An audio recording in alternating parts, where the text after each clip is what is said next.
Hello दोस्तों, स्वागत है आप सभी का यूजीसी नेट गुरुकुल के इस डिजिटल प्लेटफॉर्म पर। आज का सेशन आप लोगों के लिए काफ़ी इम्पोर्टेंट है और काफ़ी स्टूडेंट्स की ये इच्छा भी थी कि सर जो पॉलिटिकल साइंस के साथ पेपर फर्स्ट हुआ है उसकी भी आंसर की और पेपर सॉल्यूशन अवेलेबल करवा दीजिए। तो आज अपन जो है उसको लेकर चर्चा करने वाले हैं। 17 तारीख आप लोगों के पास लास्ट डेट है, यदि आप किसी क्वेश्चन में ऑब्जेक्शन लगाना चाहते हैं तो। और इसके लिए ऑथेंटिक सोर्स आप लोग यूज़ करना होगा, तभी आपका ऑब्जेक्शन मान्य होगा। और पर क्वेश्चन आप लोगों के लिए 200 रुपये रहेंगे। ठीक है। तो यदि आप जून साइकिल वाले नेट की तैयारी करना चाहते हैं तो आप लोगों के लिए जेआरएफ अड्डा एप्लीकेशन पर अभी 15% का ऑफ चल रहा है मकर संक्रांति के अवसर पर। तो बिना समय गवाइए फट आप जितना भी जल्दी हो सके अपना जो है पेपर में एनरोल कीजिए, पेपर फर्स्ट और पेपर सेकंड में। इसके अलावा स्टूडेंट्स से आप लोगों के लिए दोनों लैंग्वेज में ये पेपर अवेलेबल है, सब्जेक्ट्स के और पेपर फर्स्ट के। इसके अलावा आप लोगों के लिए जो है वो डेली फ्री टेस्ट वगैरह, फ्री पीडीएफ और फुल लेंथ के मॉक टेस्ट भी अवेलेबल हैं। तो आप जितना जल्दी एनरोल कर सकें उतना जल्दी आप करें, ताकि आपका जो जेआरएफ और नेट का जो टारगेट है वो कंप्लीट हो सके। चलिए, तो आज के सेशन की अपन शुरुआत करें। ये अभी जो अपन चर्चा कर रहे हैं ये एनटीए द्वारा जो आंसर की जारी की गई है, तो केवल अपन उसी की चर्चा करेंगे। और ये देखिए आप लोगों के सामने हमेशा जो क्वेश्चन आते हैं इस तरीके से, तो कॉम्प्रिहेंशन से ये वाला और डाटा वाला जो टॉपिक है वहाँ से। तो आप लोगों से जो इस तरीके से क्वेश्चन हर एग्जाम के अंदर पूछे जाते हैं, यदि ये हमारा बेस्ट होता है ये पार्ट, तो हमारे 4 से 5 क्वेश्चन बहुत इजीली सॉल्व हो जाते हैं। तो ये अगर पहले क्वेश्चन की अगर अपन बात करें तो पहला क्वेश्चन है सेल्समैन द्वारा। ये देखिए, तालिका में एक प्रदत्त सप्ताह में 7 अलग-अलग दिन सोमवार से रविवार को 5 अलग-अलग सेल्समैनों द्वारा जूतों की संख्या दर्शाई गई है जो उन्होंने बेचे हैं। और तालिका में प्रदत्त डाटा के आधार पर पूछे गए प्रश्नों के उत्तर देने हैं। तो सेल्समैन द्वारा सभी 7 दिनों में बेचे गए जूतों की संख्या ठीक ठीक कितने सेल्समैनों के मामले में 600 से अधिक है। तो ये 3 सेल्समैनों में, ठीक है, 3 सेल्समैनों ने पूरे सप्ताह के अंदर 600 से अधिक क्या किए हैं, जूते बेचे हैं। तो इसका सॉल्यूशन तो अपन अलग से चर्चा करेंगे, बाकी अभी अपन केवल आंसर्स की चर्चा कर रहे हैं। सेल्समैन सी का पूछा है कि बुधवार व शनिवार को मिलकर, सेल्समैन सी द्वारा बुधवार व शनिवार को मिलाकर बेचे गए जूतों की संख्या बी द्वारा सोमवार व रविवार को मिलाकर बेचे गए जूतों की संख्या का कितना प्रतिशत है। तो 31.58% है। तो ये बिल्कुल यहाँ पर सही हो जाएगा आंसर इसका। ठीक है। फिर अपन नेक्स्ट अपन बात करें थर्ड क्वेश्चन की। तो देखिए 50 क्वेश्चन आते हैं पेपर फर्स्ट में, और मुझे जहाँ तक लगता है कि इस बार पेपर फर्स्ट थोड़ा सा इजी रहा है, जो जून वाला पेपर था, जून 2025 वाला, उसकी तुलना में। सेल्समैन ए और डी द्वारा मिलाकर बृहस्पतिवार को बेचे गए जूतों की संख्या सेल्समैन ई द्वारा शनिवार को बेचे गए जूतों की संख्या से प्रतिशत अधिक है। तो 300% ये है क्या हो जाएगी, अधिक हो जाएगी। इसमें यदि आप कोई ऑब्जेक्शन लगाना चाहते हैं तो आप नीचे कमेंट जरूर कर दें। नेक्स्ट अपन बात करें सेल्समैन बी द्वारा बृहस्पतिवार, ई द्वारा शनिवार और डी द्वारा मंगलवार बेचे गए जूतों की संख्या का औसत क्या है। तो ये यहाँ पर 68 इसका राइट आंसर हो जाएगा। नेक्स्ट अपन बात करें कि सेल्समैन ए द्वारा बुधवार को बेचे गए दो ब्रांड के जूतों एडिडास और नाइकी का अनुपात 3:4 है। और ए द्वारा बुधवार को बेचे गए नाइकी ब्रांड के जूतों की संख्या कितनी है। तो काफी अच्छा क्वेश्चन था ये, तो यहाँ पर इसका 32 राइट आंसर है। नेक्स्ट अपन बात करें कि निम्न भिन्नों को उनके अवरोही क्रम में व्यवस्थित करना है। तो ये तो यदि आपको आता है तो आपका डायरेक्ट ही इसमें हो जाता। तो ये ABCED, ठीक है। और नेट में देखिए एक पैटर्न हमेशा ध्यान रखना कि यदि ऑप्शन में से आपको एक भी आता है ना तो आपके बाकी जो ऑप्शन मैच कर जाते हैं। ये नेट के पेपर की एक खासियत होती है। तो आप इस रूल को हमेशा फॉलो करना, ठीक है। और आप में से कितने स्टूडेंट्स ने इसको फॉलो किया है ये भी जरूर कमेंट करके बताना। नेक्स्ट अपन बात करें निम्नलिखित को कालानुक्रम अनुसार व्यवस्थित करना है। तो देखिए ये अपन ने माध्यमिक शिक्षा आयोग अपने नोट्स में पढ़ा था। विश्वविद्यालय आयोग जिसको सबसे पहले गठित किया गया था जो स्वतंत्रता के बाद 1952 में, राष्ट्रीय ज्ञान आयोग और राष्ट्रीय शिक्षा आयोग, ठीक है। एक चट्टोपाध्याय शिक्षक आयोग अपन ने नहीं पढ़ा, बाकी ये सब अपन ने पढ़े हैं। तो इसका बिल्कुल ये CAEBD यहाँ पर क्रम हो जाएगा। नेक्स्ट अपन बात करें कि दो कथन दिए गए हैं इस बार। पहले देखिए बीच में 2 साल से ये इस टाइप के अभिकथन और कारण वाले क्वेश्चन आने बंद हो गए थे। तो ये क्वेश्चन अब वापस आने लगे हैं, तो आप लोग इनको थोड़ा सा ढंग से पढ़ के जाइएगा। तो अनुवांशिकता जो किसी व्यक्ति की स्वयं की अधिगम क्षमताओं को प्रभावित करती है। ठीक है। और किस ये गलत हो जाएगा यहाँ पर, किसी व्यक्ति की स्वयं की अधिगम क्षमताओं को प्रभावित करने वाले कारक सामाजिक, आर्थिक, ऐतिहासिक और सांस्कृतिक होते हैं। तो देखिए, अगर वैसे अपन देखें ना, आनुवांशिकता किसी व्यक्ति की स्वयं की अधिगत अधिगम क्षमताओं को बिल्कुल प्रभावित करती है। तो वैसे तो इसका दोनों सही होना चाहिए था, लेकिन यहाँ इन्होंने जो है ए सही नहीं है और आर सही है। तो इसके लिए आप जरूर कमेंट करें आपका अनुसार क्या होना चाहिए इसका राइट आंसर। नेक्स्ट, ये काफी इजी क्वेश्चन था, ये अपने पढ़ाए हुए नोट्सों में से था। भारत में केंद्रीय प्रदूषण नियंत्रण बोर्ड द्वारा आवासीय क्षेत्र में कितने डेसिबल रात्रिकालीन सीमा निर्धारित की गई है? तो ये 45 डेसिबल है। तो ये क्वेश्चन आप लोगों को प्रदूषण से इस बार 2-3 क्वेश्चन थे यहाँ पर, आप लोग ये भी ध्यान रखना। नेक्स्ट, नीचे दो कथन दिए गए हैं, एक अभिकथन है और दूसरा वही कारण है। गंगा और उसकी सहायक नदियों के लिए पुनरुद्धार के लिए भारत सरकार ने 2014-15 में बहुक्षेत्रीय और बहु संकायात्मक हस्तक्षेप के साथ एक कार्यक्रम शुरुआत की थी। ठीक है, तो ये और इसको देखिए, अब ये तो बिल्कुल इजी क्वेश्चन था, पीएम निर्मल गंगा के स्थान पर नमामि गंगे था। ठीक है, तो ये अपन पढ़ भी चुके हैं, तो यहाँ पर बिल्कुल ए सही है और आर इसका सही नहीं है। ठीक है, नेक्स्ट अपन बात करें कि निम्नलिखित में से सही कथन का चयन कीजिए। तो देखिए, हम श्याम पट्टी ब्लैक बोर्ड का चरण दर चरण प्रस्तुतिकरण प्रस्तुत कर सकते हैं, बिल्कुल कर सकते हैं। बुलेटिन बोर्ड में लघु चुंबकों का उपयोग किया जाता है और ये टिन और लोहे की होती हैं, नहीं होती। मानचित्र और मानचित्रावली 3D वैसे भी नहीं होते हैं। क्षेत्र दौर फील्ड ट्रिप कक्षा के बाहर का एक संरचनात्मक कार्यकलाप है, बिल्कुल। और फ्लैश कार्ड वास्तविक रूप से ताश के पत्ते हैं जिनमें श्रव्य संदेश होते हैं, दृश्य होते हैं। ठीक है, तो यहाँ पर ए और डी हो जाएगा राइट आंसर। ठीक, नेक्स्ट अपन बात करें कि सॉफ्टवेयर के संबंध में निम्न में से कौन सा कथन सही है। तो अगर इसकी अपन बात करें, सॉफ्टवेयर के संबंध में कौन सा कथन सही है, तो देखिए, सॉफ्टवेयर सीधे क्या होते हैं, सॉफ्टवेयर सीधे सॉफ्टवेयर को सीधे जो है, एक मिनट, सॉफ्टवेयर के को सीधे द्वितीयक भंडारक से निष्पादित किया जाता है। सॉफ्टवेयर एक्सेल सिस्टम सॉफ्टवेयर का उदाहरण है। केलोगर सॉफ्टवेयर का उदाहरण है। एक्सेल वर्कबुक में बुक स्प्रेडशीट हो सकती है। तो इसका जो राइट आंसर हो जाएगा वो सी और डी हो जाएगा। ठीक है, नेक्स्ट अपन बात करें कि परियोजना विधि, प्रोजेक्ट जो मेथड है के चरणों को व्यवस्थित कीजिए। तो प्रोजेक्ट चरण में पहले क्या होता है, तो देखिए, किसी भी कार्य को करने का उद्देश्य होता है, फिर नियोजन होता है, फिर क्रियान्वयन होता है, ठीक है, फिर अभिलेखन होता है, फिर मूल्यांकन होता है। तो यहाँ पर क्या हो जाएगा, 4 नंबर इसका राइट आंसर हो जाएगा। नेक्स्ट अपन बात करें, ये क्वेश्चन काफी अच्छा था। चार अलग अलग जनसंख्याओं हेतु n में x1 की धनात्मक x1 में मीगा एक्स आई का योग और एक्स आई के मानों के वर्गों का मीगा एक्स स्क्वायर आई का योग नीचे a माइनस डी दिया गया। प्रत्येक जनसंख्या हेतु मानक चलन का परिकलन कीजिए और आगे क्रम में व्यवस्थित कीजिए। तो इसका जो राइट आंसर हो जाएगा वो डी बी सी ए हो जाएगा। ठीक है, नेक्स्ट अपन बात करें, एल्बिडो पृथ्वी की सतह से प्रतिबिंबित होने वाला सौर ऊर्जा का भाग है। निम्नलिखित को निम्न में से उच्च तक उनके एल्बिडो के बढ़ते क्रम में व्यवस्थित कीजिए। तो इसका जो राइट आंसर हो जाएगा वो जल से लेकर कहाँ तक हो जाएगा, हिम आच्छादन तक। ठीक है, B A D C E. Next अपन बात करें कि निम्नलिखित समाचार पत्रों को उनकी स्थापना वर्ष के कालानुक्रम में व्यवस्थित कीजिए। तो ये भी काफी अच्छा क्वेश्चन था, कौन सा समाचार पत्र कब स्थापित हुआ था। ठीक है, तो द टाइम्स ऑफ इंडिया यहाँ पर सबसे पुराना है और द इंडियन एक्सप्रेस नया है। तो ये यहाँ पर इसका सेकंड राइट आंसर हो जाएगा। नेक्स्ट अपन बात करें, निम्नलिखित में से कौन से कथन तार्किक रूप से समतुल्य हैं। ठीक है, तार्किक रूप से समतुल्य हैं। सभी पूर्णांक वास्तविक संख्याएं हैं, सभी गैर पूर्णांक गैर वास्तविक संख्याएं हैं, सभी वास्तविक संख्याएं पूर्णांक हैं, कोई भी पूर्णांक गैर वास्तविक संख्याएं नहीं है। ठीक है, तो तार्किक रूप से समतुल्य हैं, तो ए और डी यहाँ पर क्या हो जाएंगे, समतुल्य हो जाएंगे। नेक्स्ट अपन बात करें, केंद्रीय विश्वविद्यालय के संबंध में सत्य कथन का चयन कीजिए। तो इस तरीके के क्वेश्चन भी देखिए स्टूडेंट्स बहुत बार पूछे जाते हैं, तो आप ऐसे क्वेश्चंस को जरूर पढ़ के जाएं। तो कुलपति विद्यालयों को प्राथमिक और अकादमिक प्रमुख होते हैं और संकाय अध्यक्ष विभिन्न संकायों व विभिन्न विभागों वाले विद्यालयों का प्रशासनिक और अकादमिक प्रमुख होता है।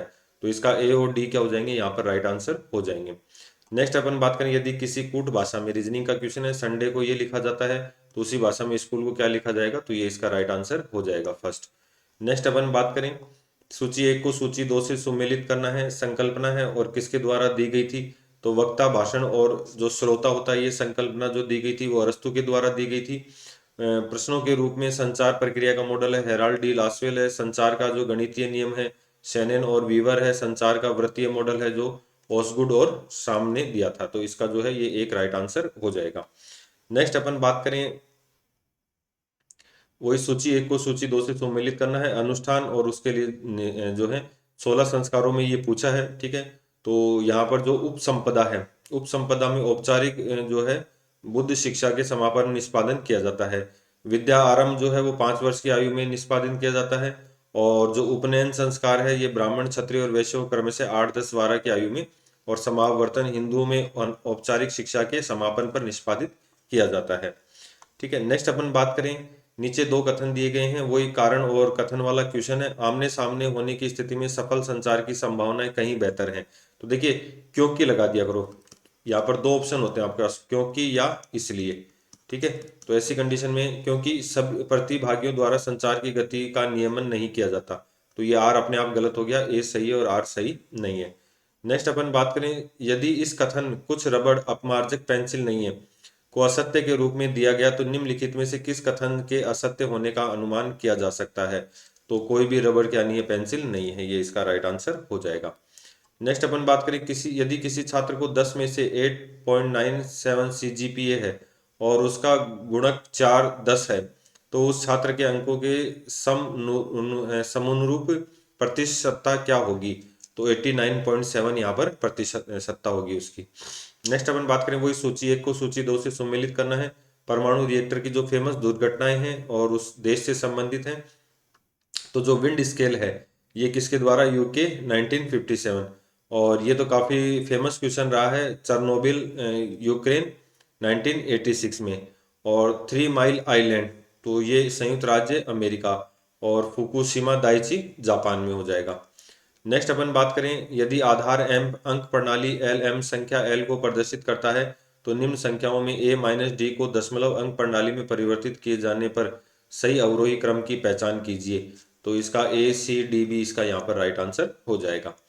नेक्स्ट अपन बात करें, एक परिवार के 5 सदस्यों की औसत आयु 20 वर्ष है। यदि परिवार के सबसे छोटे सदस्य की आयु 5 वर्ष है, तो सबसे छोटे सदस्य के जन्म के समय परिवार की औसत आयु क्या थी। तो अच्छा क्वेश्चन है, 18.75 वर्ष थी। नेक्स्ट अपन बात करें, विषैली गैसों के उत्सर्जन में कमी लाने के लिए ऑटोमोबाइल में किस प्रकार के प्रदूषक नियंत्रण उपकरण लगाए जाते हैं। तो यहाँ पर चक्रवात प्रतिकृत साइक्लोन सेपरेटर्स, ठीक है, ये लगाए जाते हैं किसमें, प्रदूषक को नियंत्रित करने के लिए। सूची एक को सूची दो से सम्मिलित करना है। चर जो है और उनके उदाहरण हैं, तो यहाँ पर इसका जो पहला ऑप्शन है वो ये राइट माना है।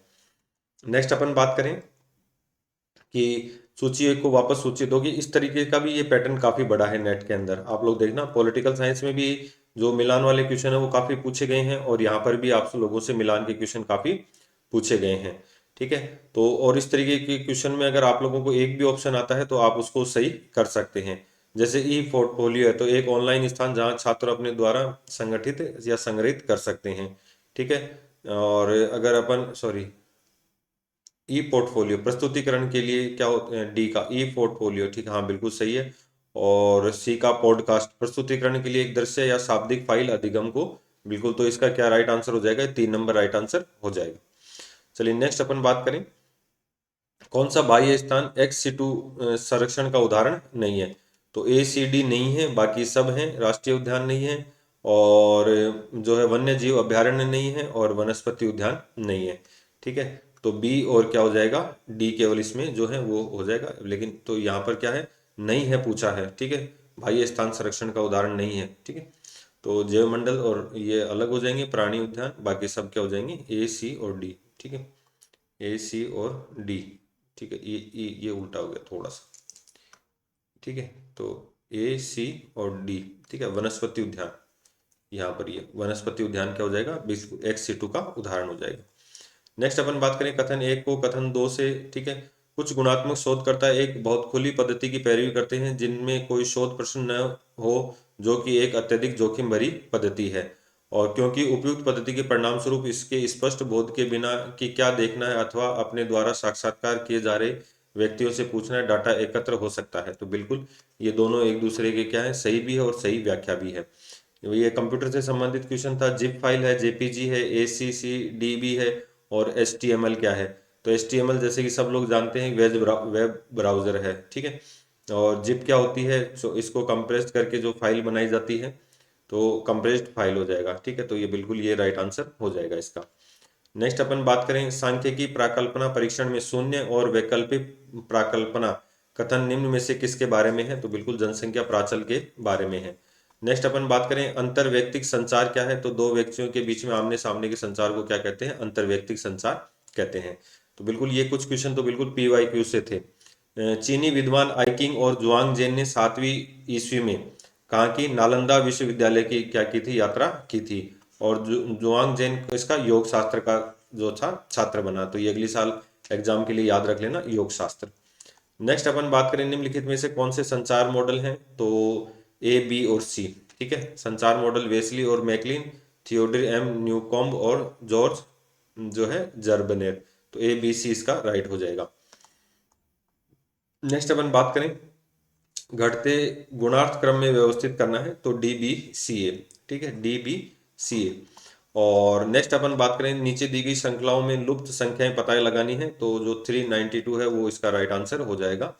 नेक्स्ट अपन बात करें ये 4 अलग अलग द्विपद वितरणों पर विचार कीजिए जिनमें से प्रत्येक हेतु परीक्षण n=64 है, तो सफलता की प्रायिकता P नीचे A और D में दी गई है।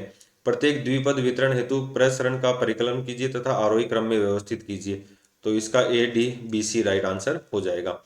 नेक्स्ट अपन बात करें कंप्यूटर नेटवर्किंग में निम्न में से कौन सा प्रकार्य मॉडेम होता है, तो संकेतों का अधिमिश्रण यहाँ पर राइट आंसर माना है। नेक्स्ट निम्नलिखित में से कौन सा कथन एक प्रकार से संबंधित है कि यदि उनमें से एक सत्य है तो अन्य कथन असत्य और विलोमित होने चाहिए। तो यहाँ पर A और D क्या हो जाएगा, इसका राइट हो जाएगा।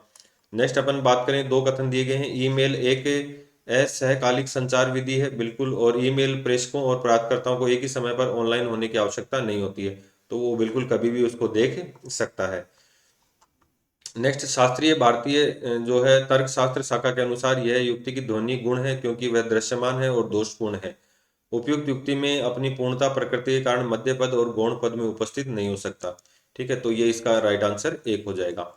नेक्स्ट अपन बात करें इसके बाद अपन पैराग्राफ की चर्चा करेंगे। ये फिर से क्वेश्चन था, तो यहाँ पर इसका जो राइट आंसर हो जाएगा 6800 और 6970, जो टीवी सेट वाला क्वेश्चन था इसके अंदर। नेक्स्ट अपन बात करें कि जो पैराग्राफ से रीडिंग कॉम्प्रिहेंशन से क्वेश्चन आया था और पर्वतारोहण से संबंधित ये क्वेश्चन था, तो अभी अपन इसके आंसर की केवल चर्चा कर लेते हैं, बाद में इसमें डिटेल पे चर्चा कर लेंगे। तो एंडीज और हिमालय में रहने वाले लोगों के लिए पर्वत यात्राएं क्या थी, तो दैनिक चर्या का संबंध थी। ठीक है, वैसे इजी था ये पैराग्राफ भी, कोई ज्यादा विशेष टफ नहीं था। गद्यांश में के अनुसार निम्नलिखित में से कौन सा कथन पर्वतारोहण के बारे में सही है, तो पर्वतारोहण के खेल में प्रतिस्पर्धा का एक तत्व टीम और चोटियों के बीच में होता है। और नेक्स्ट अपन बात करें पर्वतारोही एक टीम के रूप में किस कारण से पर्वतारोहण करते हैं, और क्योंकि वे एक सुरक्षा और संरक्षण के लिए एक दूसरे पर निर्भर रहते हैं। नेक्स्ट अपन बात करें कि निम्नलिखित में से किन की आमतौर पर घातक दुर्घटना के शिकार होने की अधिक संभावनाएं हैं, तो बिल्कुल अनुभवहीन पार्टियां और उनके समुचित रूप से लैस न होना। और लास्ट क्वेश्चन की अगर अपन बात करें आधुनिक पर्वतारोहियों के विपरीत आरंभिक समय में पर्वतारोहण क्या था, तो शिखर पर पहुंचना ही उनका क्या होता था, विशिष्ट उद्देश्य होता था। काफी अच्छा क्वेश्चन था, ज्यादा क्वेश्चनों को ढूंढने में टाइम वेस्ट नहीं करना पड़ा, बहुत अच्छा पेपर था आप लोगों के लिए। उम्मीद करता हूँ कि आप लोगों का जो नेट है इसके अकॉर्डिंग क्वालिफाई हो जाए। इसके अलावा स्टूडेंट्स अपनी जो रेगुलर क्लासें हैं वो एक दो दिन में अपन स्टार्ट कर देंगे टॉपिक्स को लेकर, पेपर फर्स्ट और पेपर सेकंड, तो उसके अकॉर्डिंग तैयारी करते रहिए। और उम्मीद करता हूँ कि आप लोगों का जो अब 2026 जो जून साइकिल वाला पेपर है वो क्वालिफाई हो जाए। तो इसके लिए आप लोग जो JRF अड्डा एप्लीकेशन है उसको डाउनलोड करें। ठीक है, और ये आपको काफ़ी हेल्प करेगा आपके सिलेक्शन के अंदर और आपकी तैयारी में। तो बने रहिए UGC नेट गुरुकुल के साथ। चैनल को यदि अभी तक सब्सक्राइब नहीं किया है तो एक बार सब्सक्राइब कर लें, और जिससे रेगुलर अपडेट आप लोगों को मिलती रहे। Thank you.